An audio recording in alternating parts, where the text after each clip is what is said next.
Undercover techie. Mission improbable. I never intended to become a corporate spy. But there I was, hunched over my laptop in the crowded coffee shop across from TechVolt headquarters, rehearsing my fake resume one last time. My name is Charlie Parker, not the jazz legend, just an ordinary 28-year-old software developer with a slightly above-average talent for coding and a significantly above-average talent for getting myself into ridiculous situations. And this situation? Definitely ridiculous. You want me to do what now? I'd asked my sister Zoe 2 weeks earlier.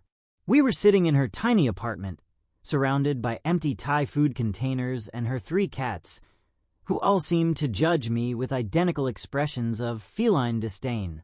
Zoe, 2 years my junior but light years ahead in ambition, worked as a product manager at Infinite Loop, the second largest tech company in the country.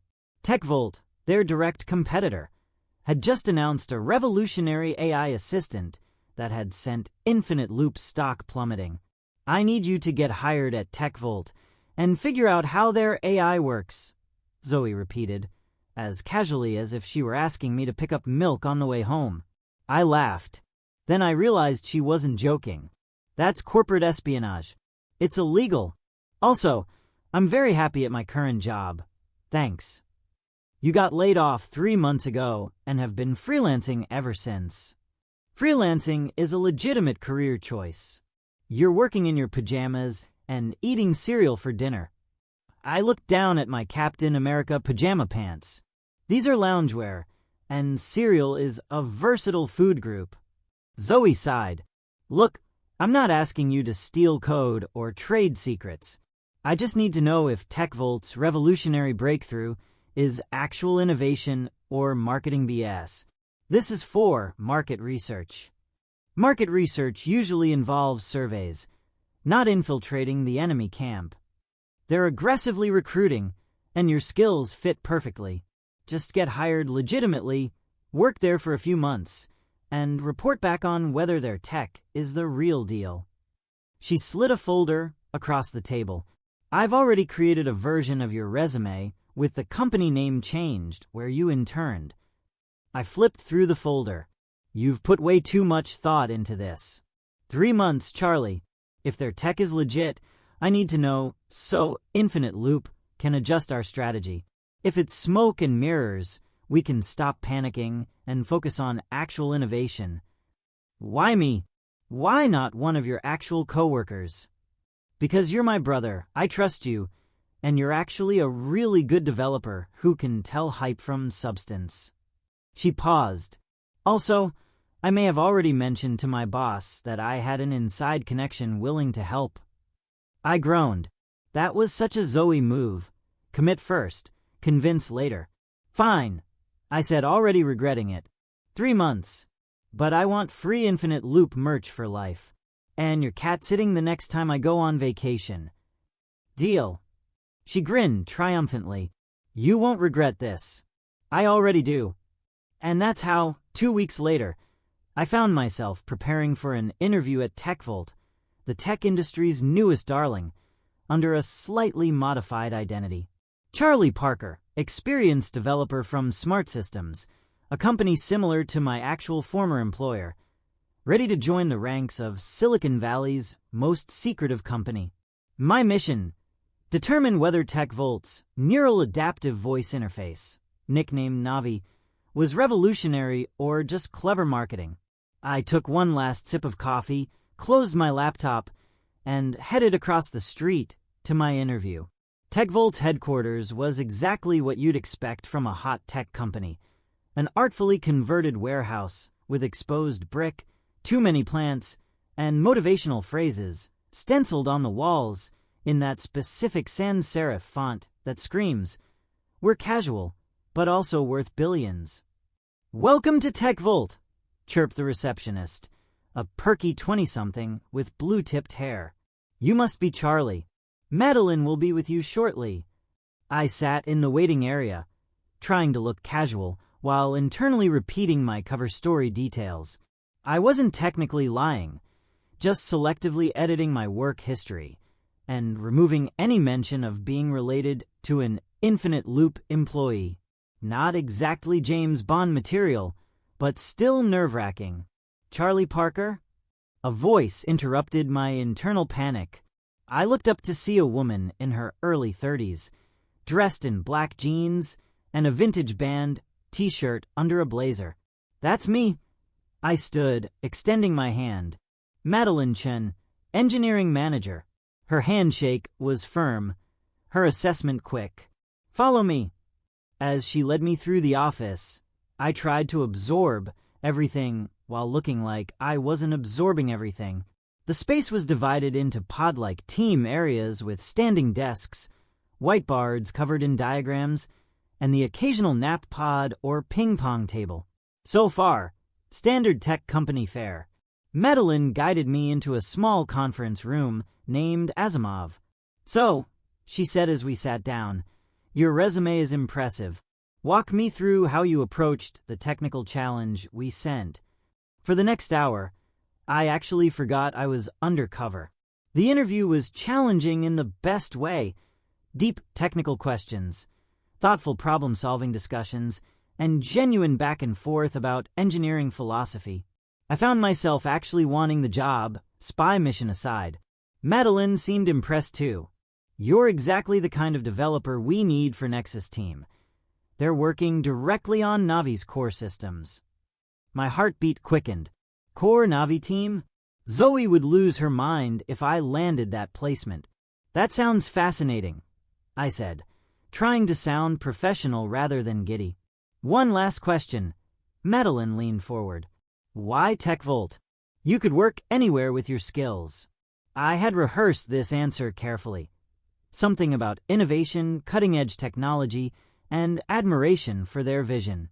Instead, I found myself saying, honestly, I want to work on something that matters. I've spent years optimizing ad click-through rates and building features nobody really needs. Navi seems different, like it could actually help people navigate a complex digital world. I want to be part of that. Madeline studied me for a moment, then nodded. Refreshingly honest. Most candidates give me a speech about disruption and paradigm shifts. She stood. I think you'll fit in well here, Charlie. HR will be in touch soon. As I walked out of TechVolt's headquarters, I realized with a growing sense of dread that I was actually excited about the prospect of working there. This was not part of the plan. 3 days later, I accepted TechVolt's generous offer and tried to ignore the twinge of guilt as I signed the confidentiality agreements. I rationalized it to myself. I wasn't planning to steal code or leak specific implementations. I was just going to generally assess whether their technology was legitimate. This paper-thin justification got me through my first day of orientation, where I received my laptop, security badge, and enough company swag to outfit a small army. TechVolt's onboarding was surprisingly thorough, with sessions on company history, values, and technical infrastructure. By day 3, I was assigned to my team and workspace. The Nexus team occupied a glass-enclosed area in the building's center, prime real estate in office hierarchy terms. My new teammates included Blake, a laconic senior developer with impressive biceps and even more impressive debugging skills. Mindy, a recent PhD graduate who specialized in natural language processing and seemed physically incapable of speaking below maximum volume. Raj, a UX designer who dressed exclusively in monochrome outfits and had strong opinions about everything. And our team lead, Victor, a former academic with wild salt and pepper hair and a habit of trailing off mid-sentence when distracted by a new idea. We're stoked to have you, Blake told me as he helped set up my workstation. We've been shorthanded since Sam left for that startup that's trying to teach dolphins to code or something. That was walruses, actually, Raj corrected without looking up from his screen. The dolphin startup was last year's weird animal AI project. Welcome to the madhouse, Mindy grinned, rolling her chair over. Don't worry, we're all weird, but the good kind of weird. Mostly, Victor wandered over, coffee mug in hand. Charlie, good. Get settled. Then I'll walk you through the architecture this afternoon. We're doing some fascinating work with contextual awareness that I think you'll... He spotted something on a nearby monitor and drifted away mid-sentence. That happens a lot, Blake explained. You'll get used to it. By lunchtime, I was already overwhelmed with information and increasingly concerned about my mission. These people weren't faceless corporate drones. They were brilliant, passionate developers who genuinely believed in what they were building. And I was there to essentially spy on them. My first glimpse of actual Navi code came that afternoon, when Victor finally remembered our architecture review. He pulled up a series of diagrams on the conference room screen. So Navi isn't just one system, he explained. It's actually a collection of specialized neural networks working in concert, with a central orchestration layer we call the Nexus. Hence our team name. As he walked through the architecture, my developer brain lit up with recognition. This wasn't marketing hype. This was genuinely innovative work, combining several cutting-edge approaches in a way I hadn't seen before. The real breakthrough is in how Navi handles contextual switching, Victor continued, showing me a complex diagram. Previous assistants treat each query as isolated. Navi maintains a persistent understanding of ongoing conversations, environmental context, and user preferences. My phone buzzed. A text from Zoe. Status update? What have you found? I hastily shoved the phone back in my pocket, guilt churning in my stomach as Victor continued enthusiastically explaining the system I was supposed to be gathering intelligence on. This was going to be a long 3 months. By the end of my first week, I had established a routine. During the day, I was Charlie Parker, dedicated TechVolt developer, working alongside my increasingly friendly team members on genuinely challenging problems. At night, I'd compile vague, mostly useless reports for Zoe about TechVolt's culture and general approach, carefully avoiding specific technical details that would violate my confidentiality agreement. You're not giving me anything useful, Zoe complained during our weekly Sunday brunch. I need to know how their contextual awareness engine works. I signed legal documents, Zoe. I hissed, checking to make sure no one at the nearby tables was listening. I can't just hand over technical specifications. I'm not asking for code, she insisted. Just high-level concepts. Is their approach actually revolutionary? I sighed, pushing scrambled eggs around my plate. Yes, it is. Their multimodal integration is unlike anything I've seen before. They're solving problems we didn't even know existed. Zoe's expression shifted from frustration to concern. You sound impressed. I am. They're doing good work. You're not going native on me, are you? Remember who's signing your actual paychecks. TechVolt is signing my actual paychecks. You're just buying me brunch occasionally. You know what I mean. Don't forget why you're there. How could I forget? The guilt followed me everywhere. During team lunches, brainstorming sessions, even the company-wide Ultimate Frisbee tournament, which Nexus team lost catastrophically after Victor became distracted by a cloud formation that reminded him of a neural network topology. The worst part was that I genuinely liked my teammates. Blake had appointed himself my unofficial guide to TechVolt culture, explaining the complex politics of refrigerator shelf ownership and which conference rooms had the best snack proximity. Mindy regularly brought in homemade cookies that could probably win baking competitions. Raj, despite his initially intimidating demeanor, had a wickedly dry sense of humor that often left me gasping for breath. And then there was Luna. I first met Luna Kim during my second week, when she joined a Nexus team meeting to discuss integration with her team's work. She was TechVolt's lead speech recognition expert, brilliant, direct, and completely immune to Victor's chaotic management style. No, we can't change the audio processing pipeline a week before code freeze, she told Victor firmly, when he suggested a minor restructuring. not without extensive testing, which would require at least 2 additional weeks. But what if? Victor began. 2 weeks. Luna repeated, unmoved. Quality matters more than whatever shiny idea just occurred to you. I may have fallen a little bit in love with her in that moment. Over the following weeks, our paths crossed regularly as our teams collaborated. I discovered that besides being professionally formidable, Luna was also a vintage arcade game enthusiast, had a rescue greyhound named Pascal, and made the best cold brew coffee in the building. The secret is the bean-to-water ratio, she explained one morning, catching me admiring her setup in the break room. Most people get it wrong. I'm still stuck in the add water to instant coffee phase of beverage sophistication, I admitted. She looked horrified. That's not coffee. That's brown sadness water. The next day, she brought me a proper cold brew in a mason jar. It was life-changing.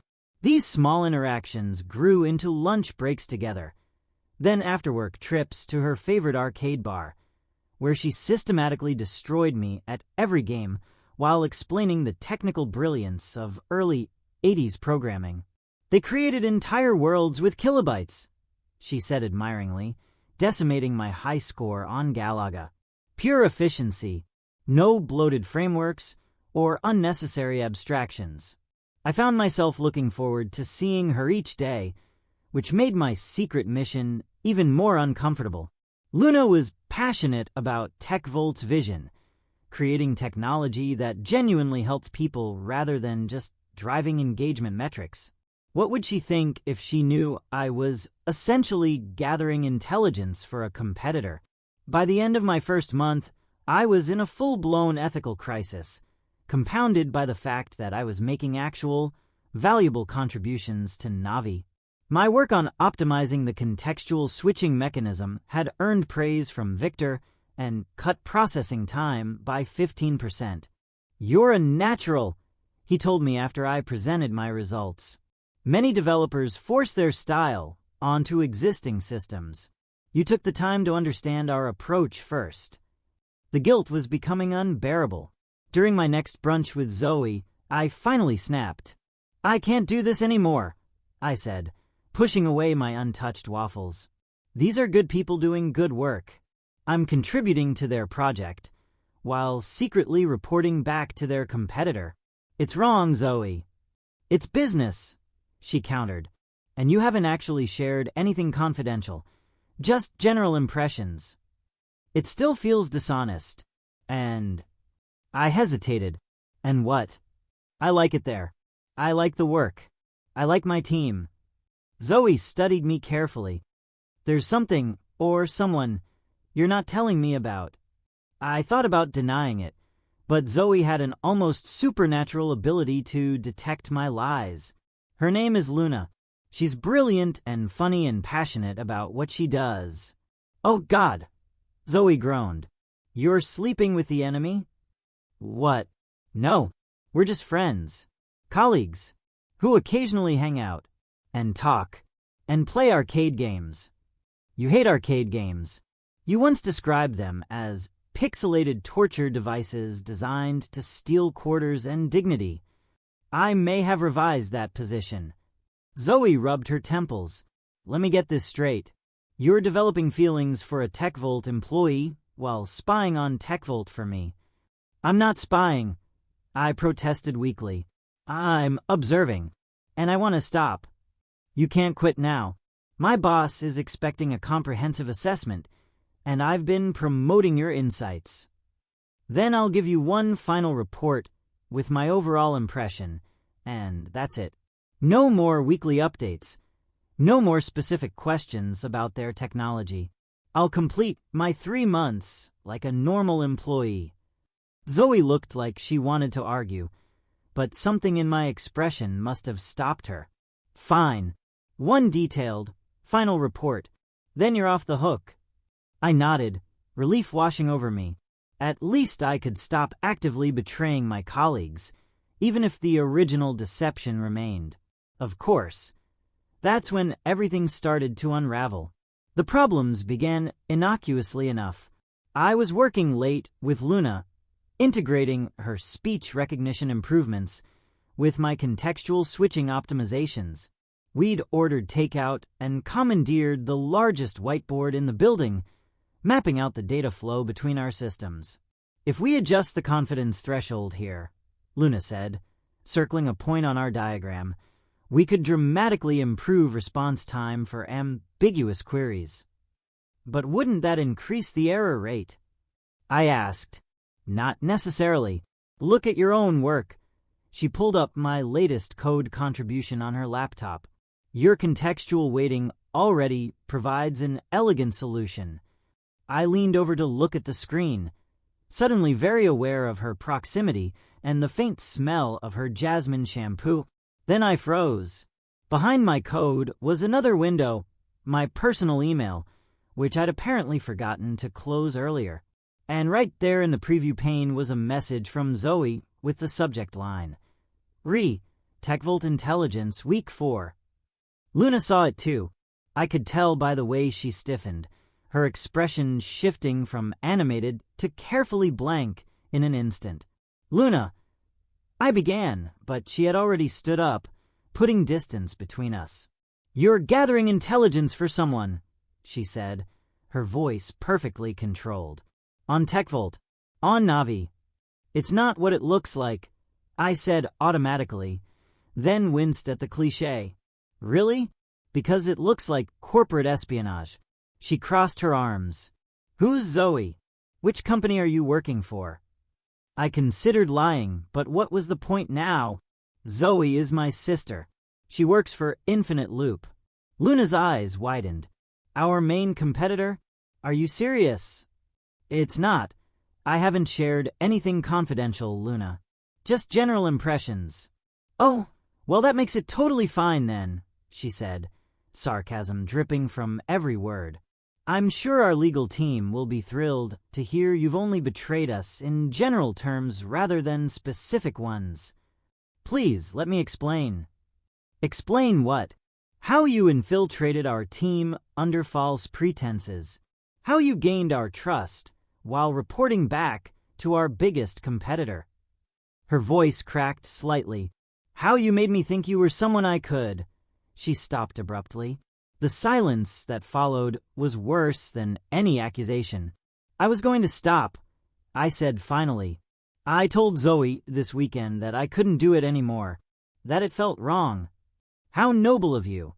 After a month of spying. Luna began gathering her things. I need to report this. Luna, please. Don't. She held up a hand. Just don't, Charlie. Or whatever your real name is. My name really is Charlie. That part was true. She shouldered her bag. Congratulations on maintaining that small shred of honesty. I'm sure it will be a great comfort during your exit interview. She walked to the door, then paused. I trusted you. The quiet disappointment in her voice hurt more than anger would have.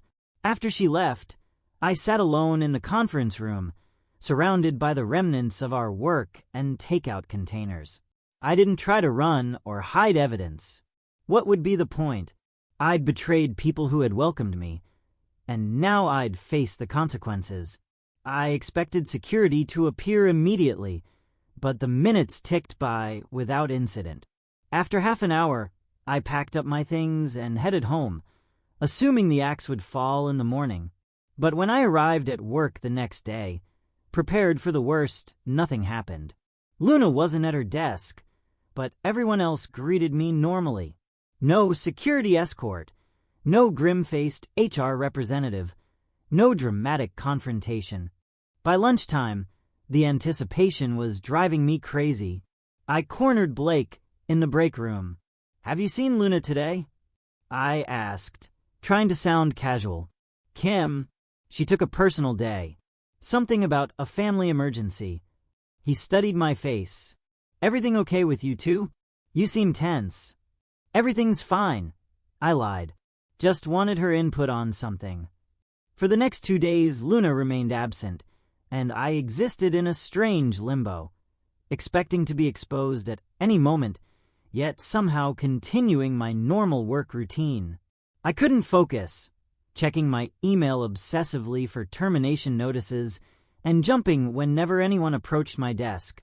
On the third day, as I was considering simply confessing to Victor and getting it over with, I received a text from an unknown number. Rooftop. 15 minutes. Come alone. It was either Luna or someone planning to dramatically fire me. Either way, I needed resolution. The TechVolt building's rooftop garden was usually bustling with employees taking breaks or holding informal meetings among the carefully cultivated plants. Today, it was deserted except for Luna, standing near the edge with her back to me, looking out at the city skyline. "I didn't report you," she said without turning around. "Why not?" Now she faced me, her expression unreadable. "I've been asking myself the same question for 3 days. I should have gone straight to security. But you didn't." "No," she sighed. "Instead, I did some digging of my own.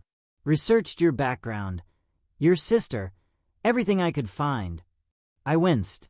"Find anything interesting?" "Several things, like how your previous company laid you off after being acquired. How your sister has been at Infinite Loop for 5 years with 3 promotions. How your actual work here has been exemplary, genuinely advancing our project." "Luna, I'm not finished." Her tone left no room for interruption. "I also found that you haven't accessed any restricted systems, haven't downloaded unusual amounts of data, haven't attempted to copy proprietary code. In fact, there's no evidence you've done anything worse than what we all do, talk about our work in general terms with friends and family." "That's what I was trying to tell you. I never shared anything that would actually compromise TechVolt." She looked at me skeptically. "So your sister, a senior product manager at our main competitor, asked you to get a job here, and you expected to just chat about the office feng shui?" "The original request was broader," I admitted, "but I never intended to steal anything. And once I got to know everyone, once I understood what you were building, I couldn't go through with it." Luna crossed her arms. "When exactly did this attack of conscience occur? Before or after you got caught?" "Before. I told Zoe last weekend I was done reporting to her. That's why that email was in my inbox. She was arguing with my decision." She studied me for a long moment. "Prove it." "How?" "Show me the email exchange. Your side of it too." I hesitated only briefly before unlocking my phone and navigating to the conversation with Zoe. I handed it to Luna, who read through the messages carefully, her expression gradually softening. "You really did try to back out," she said finally, returning my phone. "And you didn't share anything substantial with her." "I couldn't. Not after I saw what you were all building, how much it mattered to everyone. Not after." I trailed off. "Not after what?" "Not after I got to know you," I admitted. The real reason I couldn't keep spying was because I started caring about the people here. Especially you. Luna was quiet for so long, I thought I'd made things worse. Finally, she said, "I still haven't decided what to do about this." "That's fair. Whatever you decide, I'll accept it. You'd let me get you fired? Possibly sued. If that's what you think is right, yes." She considered this. "There's one thing I still don't understand. Why did you agree to your sister's plan in the first place? You don't seem like a corporate espionage type." I laughed humorlessly. The truth, I was at a low point, unemployed, burning through savings, feeling like a failure. Zoe has always been the successful sibling. Knows what she wants, goes after it. When she presented this as a simple favor that could help her career, I told myself it wasn't really wrong. Just market research. And now I know it was wrong from the start. I've spent the last 3 days expecting security to escort me out, and the worst part wasn't the potential legal trouble. It was knowing I'd never see this place, or you again. Luna uncrossed her arms, her posture relaxing slightly. "I have a proposition." "I'm listening." "You come clean to Victor. Tell him everything you just told me. No security, no lawyers, just an honest conversation. Let him decide what happens next." The thought terrified me, but I nodded. "When?" "Now. I already asked him to meet us in Asimov in 15 minutes. My stomach dropped. "You planned this without knowing what I'd say." For the first time, she almost smiled. "I had a pretty good hypothesis based on available data. I wanted to confirm it before proceeding." "Very scientific of you." "I am a scientist at heart." She started toward the door, then paused. "For what it's worth, I'm glad my hypothesis was correct." To call my conversation with Victor uncomfortable would be like calling a tsunami slightly damp. I confessed everything: Zoe's request, my initial agreement, my growing discomfort, and finally, Luna catching me. Throughout, Victor listened silently, his usual distracted energy completely absent as he focused entirely on my story. When I finished, he remained quiet for several long moments. "You know," he said finally, "before I joined TechVolt, I consulted for 3 different tech giants. The things I saw, the lengths companies go to for competitive intelligence, would shock most people." "That doesn't excuse what I did," I said. "No, it doesn't. But it does provide context." He leaned back, studying me. "In my experience, there are 3 types of corporate spies. First, the mercenaries, in it purely for financial gain. Second, the true believers, zealots who think they're serving some higher corporate purpose. And third, the reluctant recruits, people who find themselves in over their head, usually through a combination of bad judgment and personal connection. I'm guessing I fall into the third category. Obviously, the question is, what do we do with you now?" Luna, who had been silent during my confession, spoke up. "His technical contributions have been valuable, Victor, and he hasn't actually compromised our intellectual property."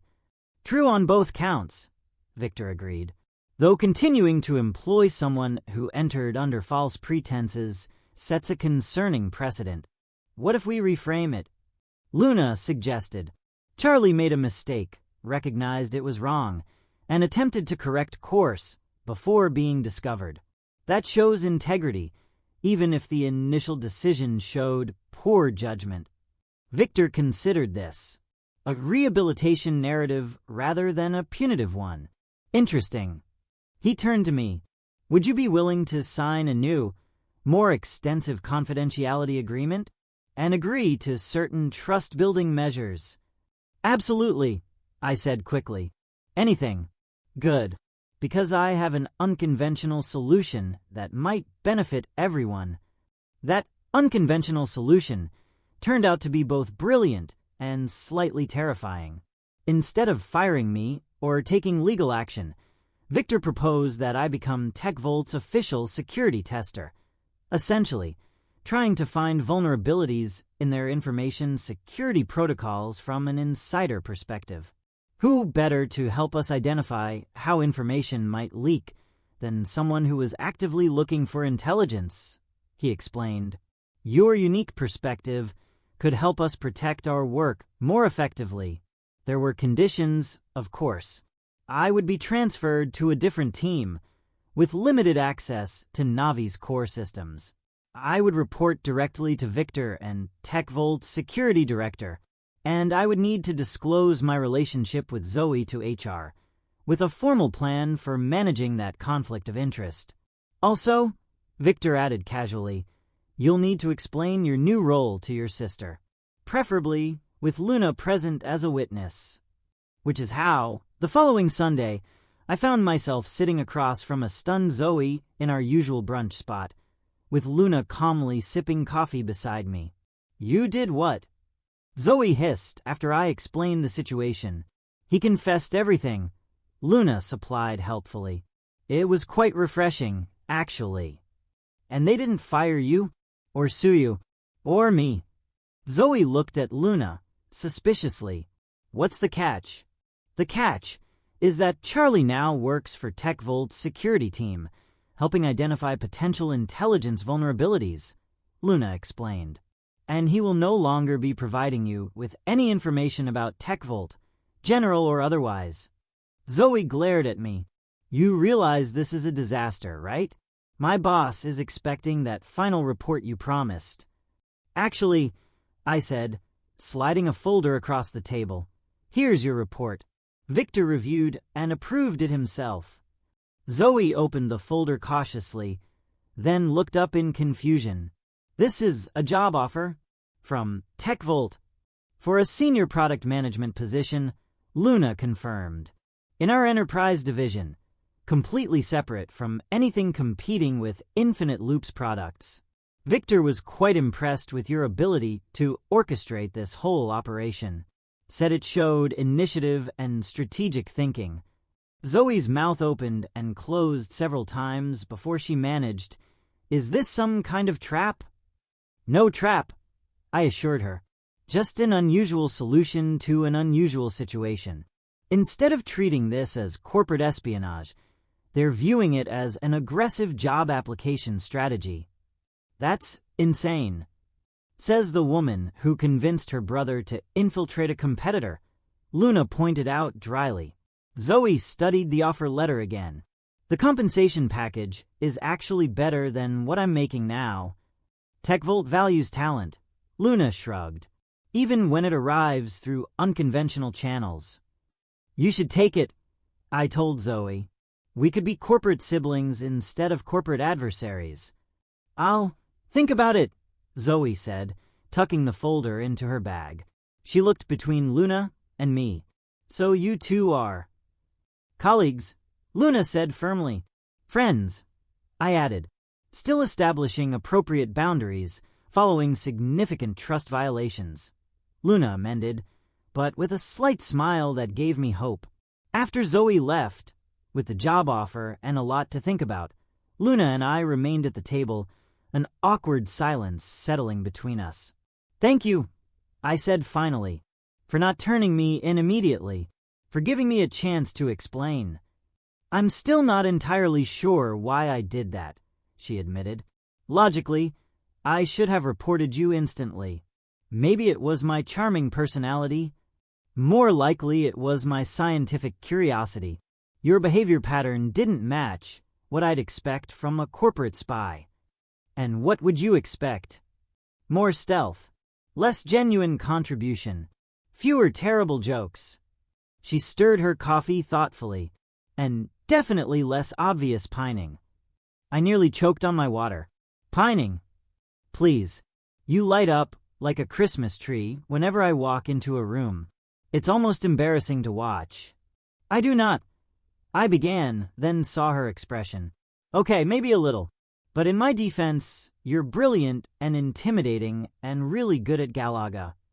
She laughed, a sound I'd missed during our days of tension. 3 very important qualities in a potential romantic partner. Potential, I repeated, hope rising. Very, very potential, she emphasized.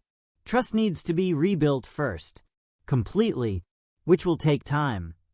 I have time, I said, and I'm prepared to work for it. Maybe start with more arcade nights? As friends. Luna considered this. Friends who are establishing whether they might eventually be more than friends, once certain trust issues have been resolved. That sounds both specific and promising.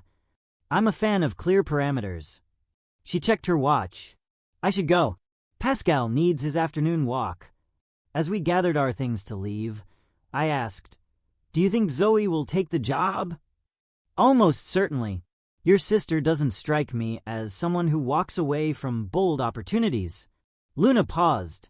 Which reminds me, your new security role starts tomorrow, 9 a.m. sharp. I'll be there, with better coffee than the office provides. A wise career move.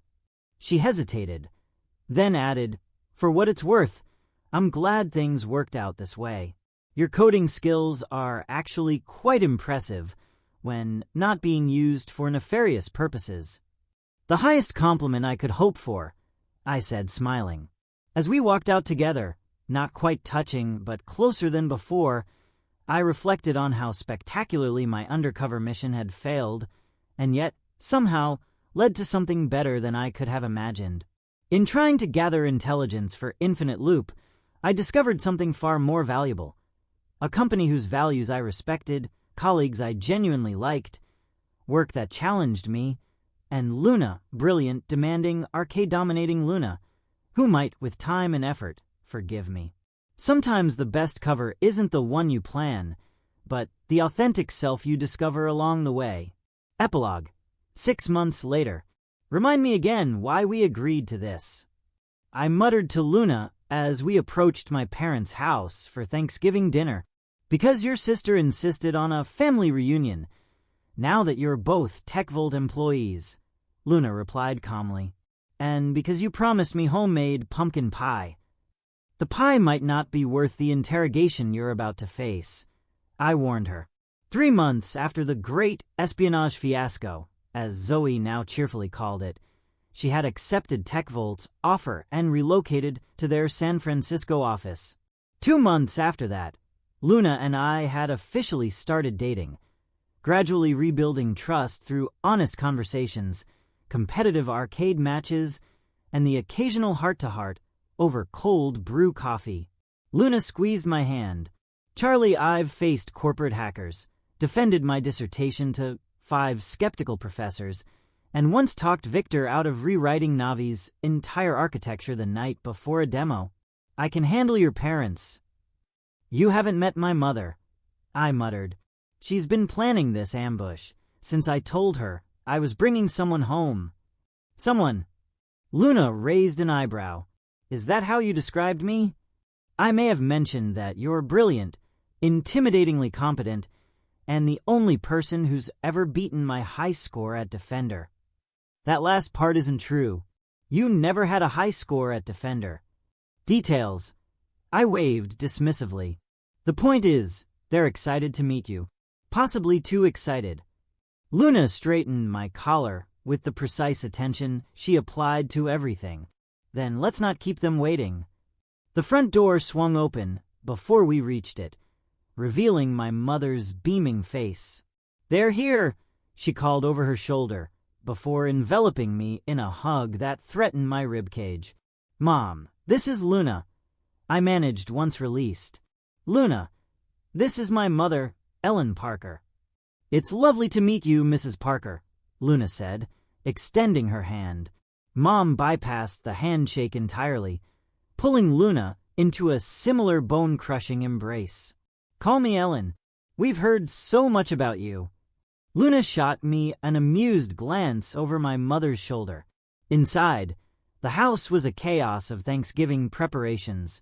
Dad was arguing with the smart oven about temperature settings.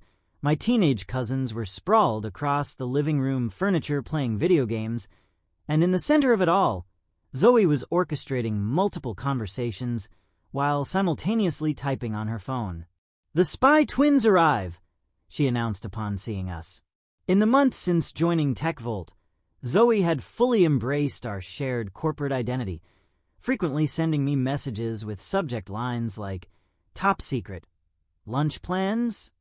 Please stop calling us that at work." I sighed. Security gets nervous. Not my fault you chose a career in corporate espionage before becoming a security expert, she replied cheerfully. Besides, it makes for a great origin story. Luna suppressed a smile. Your sister has been telling me about your childhood adventures. Apparently, you once tried to build a secret communication system between your bedrooms using soup cans and fishing line, which would have worked perfectly if someone hadn't yanked too hard and pulled it out of the wall, I said, giving Zoe a pointed look. I was testing structural integrity. Zoe protested, an essential part of quality assurance. Dinner was exactly the overwhelming family experience I'd expected. Loud conversations, multiple dishes being passed simultaneously, and the inevitable interrogation of Luna. "So, Luna," my father began with attempted casualness, "Charlie tells us you're some kind of AI speech expert?" "That's right," Luna said. "I work on making computer systems understand human speech patterns more naturally." "And you met at work?" Mom asked, loading more mashed potatoes onto Luna's already full plate. Luna and I exchanged a glance. We'd agreed on a slightly sanitized version of our meeting story. "We collaborated on a project," Luna said diplomatically. "Charlie impressed me with his problem-solving approach." Zoe snorted into her wine glass. "That's one way to put it." "Zoe," I warned. "What?" "It's a great story," she insisted. Luna caught Charlie being a terrible corporate spy, and instead of getting him fired, she helped him get a better job and then agreed to date him. It's practically a romantic comedy. My parents stared at us, forks suspended in midair. "I wasn't a spy," I clarified hastily. "It was more like unauthorized market research." "For my former company," Zoe added helpfully, which completely backfired when Charlie fell in love with both TechVolt and Luna. Mom looked between us, processing this information. "So you were pretending to be someone else when you met?" "Only professionally," I said. "Everything else was real, including the part where I discovered his deception and nearly reported him to security," Luna added with surprising cheerfulness. Dad burst out laughing. "That sounds exactly like something Charlie would get himself into. Remember when he tried to convince us he was studying for finals, but was actually building that ridiculous app?" Mom said, now also laughing. "Sock match was not ridiculous," I protested. "It was an innovative solution to a common problem. It was an app that took pictures of socks and suggested matching pairs." Zoe explained to Luna. "It identified a brown sock as potentially a dead hamster and shut down the phone." Luna's shoulders shook with suppressed laughter. "This explains so much about your debugging process." As dinner progressed into dessert, the promised pumpkin pie, which thankfully lived up to expectations, I watched Luna effortlessly charm my family. She debated technology ethics with my father, discussed cold brew techniques with my mother, and even impressed my teenage cousins by knowing actual details about their favorite games.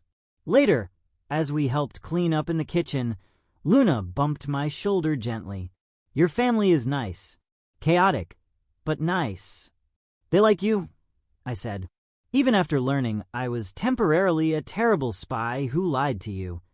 "Former terrible spy," she corrected. "Current adequate security expert and excellent boyfriend." "Adequate.